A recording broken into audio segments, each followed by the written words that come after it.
యాత్రికులు వెళుతున్న bus diesel tanker ని ఒక్కసారిగా ఢీకొట్టింది. 42 మంది సజీవ దహనమయ్యారు.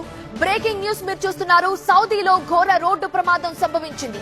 మంటలు చెలరేగి 42 మంది సజీవ దహనమైపోయారు. మృతుల్లో 20 మంది మహిళలున్నారు, 11 మంది చిన్నారులున్నారు. మృతుల్లో హైదరాబాద్ కు చెందిన యాత్రికులు కూడా ఉన్నట్టుగా సమాచారం. మక్కా యాత్ర ముగించుకొని మదీనా వెళుతుండగా ఈ ప్రమాదం జరిగింది. अल्लाह रहम करे भाई। मक्का मदीने जा रहे थे, कहते भाई पूरे बस जल गई साला।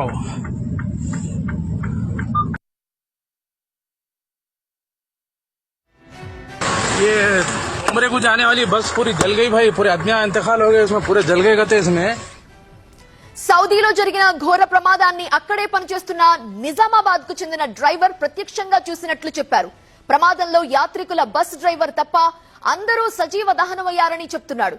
ప్రత్యక్ష సాక్షి అయిన నిజామాబాద్ డ్రైవర్ ఏం చెప్తున్నారో ఒక్కసారి విందాం. मैं मक्के से मदीने को बस आ रही थी भाई, मक्के से मदीने को ज़ियारत करने के लिए बस आ रही थी, वो बस पूरी जल गई। उसमें से एक आदमी, एक ड्राइवर बच गया भाई, मुनव्वर बल्कि नाम बता रहा, हैदराबाद के लोग हैं पूरे उसमें।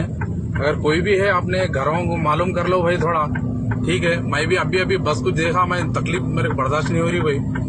थोड़ा मैं वीडियो निकाला, लेकिन एक आदमी मेरे को नंबर दिया, मैं फोन करके उन लोगों को इताला कर रहा हूँ, ठीक है भाई।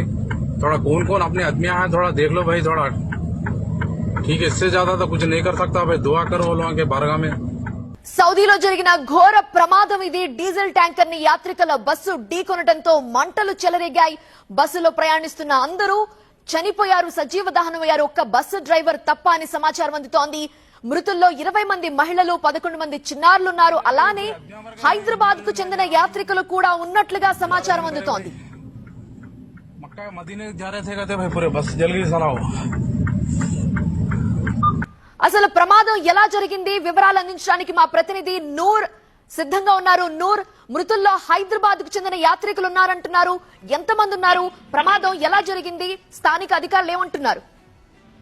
హైదరాబాద్ నుంచి 1 వీక్ క్రితం ఉమ్రా యాత్రకు వెళ్లారు. హైదరాబాద్ లోని కొన్ని లోకల్ ఏజెన్సీల ద్వారా వెళ్లినట్టు కూడా ఇప్పుడు సమాచారం వస్తుంది. ఏ ఏజెన్సీ వెళ్లారనేది కూడా రాష్ట్ర ప్రభుత్వం ఆల్రెడీ జారీ చేసింది. ఆల్రెడీ దీని గురించి సమాచారం కూడా స్వీకరిస్తున్నారు. మక్కా యాత్ర ముగించుకొని మదీనా వెళ్లాల్సి ఉంటుంది. ముస్లిం సాంప్రదాయాల ప్రకారం తన జీవితంలో ఒక్కసారైనా మక్కా యాత్రకు వెళ్లాలనేసి ప్రతి ఒక్కరికి ఈ ఆశలు ఉంటాయి. అందువల్లే చాలా మంది సాధారణంగా ఈ ఉమ్రా యాత్రకు అయితే వెళ్తుంటారు. హజ్ యాత్ర సాధారణంగా వెళ్లే పరిస్థితి ఉండదు.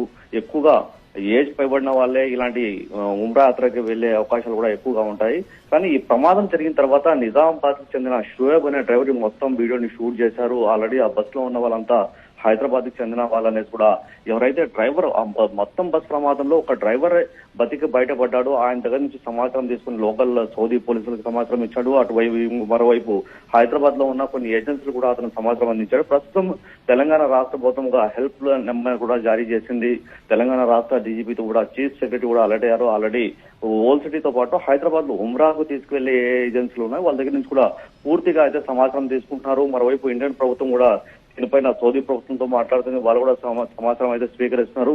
ప్రస్తుతం అయితే నగరంలో ఉన్న అన్ని ఏజెన్సీల వైపు పోలీస్ అధికారులు అయితే డేటా స్వీకరిస్తారు. ఎక్కడి నుంచి ఎక్కువగా మంది ఈ యాత్రకు వెళ్లారనేది కూడా సమాచారం స్వీకరిస్తున్న పరిస్థితి. ప్రస్తుతం అయితే ఈ మొత్తం యాత్రలో 42 మంది చనిపోయారా, లేకపోతే ఆ ప్రమాదంలో ఇంకా ఎవరైనా గాయపడి సౌదీ హాస్పిటల్లో చికిత్స పొందుతున్నా అనే సమాచారం అయితే కూడా ప్రస్తుతం అయితే ఆరాధిస్తుంది.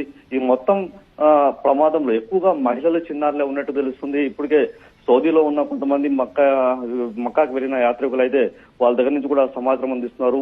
వాళ్ళు స్టే కూడా చేసింది మక్కాలో చేశారు. మదీనా యాత్రకు వెళ్లి ఈ రోజు సాయంత్రం దాకా వాళ్ళు తిరిగి రావాల్సింది. కానీ ప్రస్తుతం ఈ ఘటన జరిగిన తర్వాత పూర్తిగా అక్కడ కూడా పరిస్థితి సమాచారం కూడా పూర్తి వాళ్ళ దగ్గర సౌదీ ప్రభుత్వం కలెక్ట్ చేస్తుంది. మరి కాసేపట్లో అధికారికంగా తెలంగాణ ప్రభుత్వం ఈ సమాచారాన్ని అందజేసే అవకాశం